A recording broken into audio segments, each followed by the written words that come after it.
Hey Diesel friends, Noelle here with another edition of our weekly Storytime Read Aloud. This week I'm super excited to share with you a brand new children's picture book that was just published by Simon & Schuster this past Tuesday. It's called When I Draw a Panda by Amy June Bates. As soon as I saw this beautiful picture book and I read it, I just knew I had to share it with all of you. It celebrates individuality and imagination, and I just think you're all really gonna love it. So let me know what you think in the comments, and as always, thanks for tuning in. When I Draw a Panda by Amy June Bates.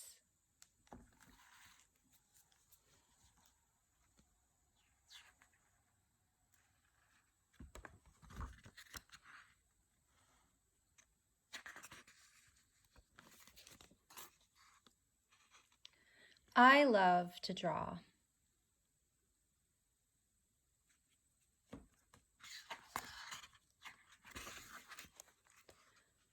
Sometimes when they say to draw a perfect circle, mine turns out a little wonky.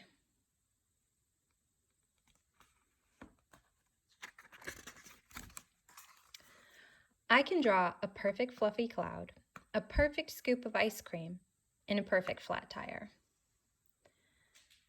So when I draw a panda, I keep drawing more and more not perfect circles until I see a panda. Then I step back and think, what else does a panda need?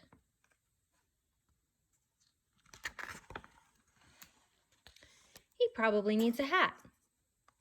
And then, he is my panda.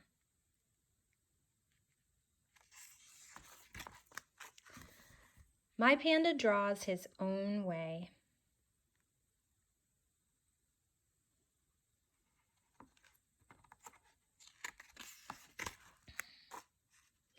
When someone tells him to draw a castle the right way,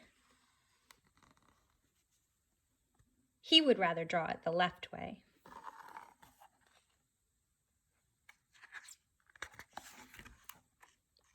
And if they tell him to draw something pretty, he draws something pretty silly.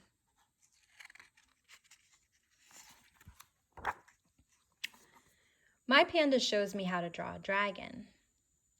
1. Draw a squiggle. Decide which end is the head and which is the tail. 3. Draw the tail last.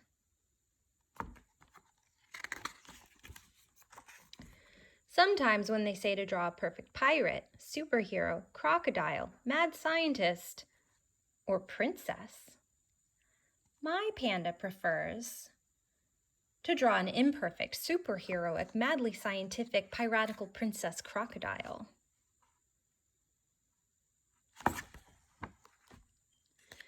Sometimes when they say draw a perfect bowl of fruit, my panda looks out the window and watches a butterfly. Then he thinks about what it would be like to be a butterfly until he has totally forgotten what he was supposed to be drawing.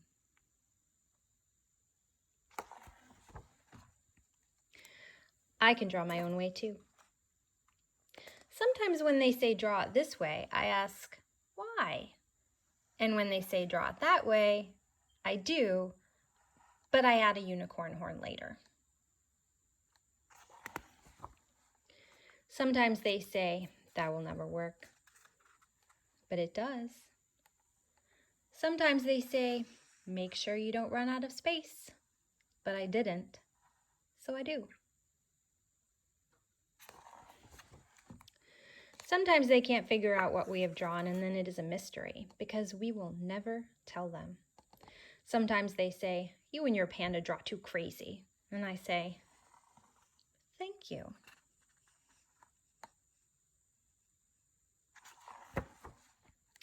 Sometimes we are supposed to draw quietly, but we can't help it. Our pencils like to roar. Sometimes lines come out of our pencils, and they are not going anywhere in particular.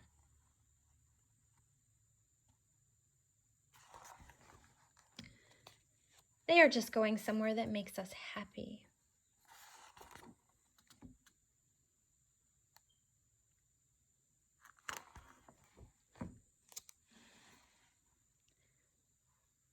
The end. When I Draw a Panda by Amy June Bates.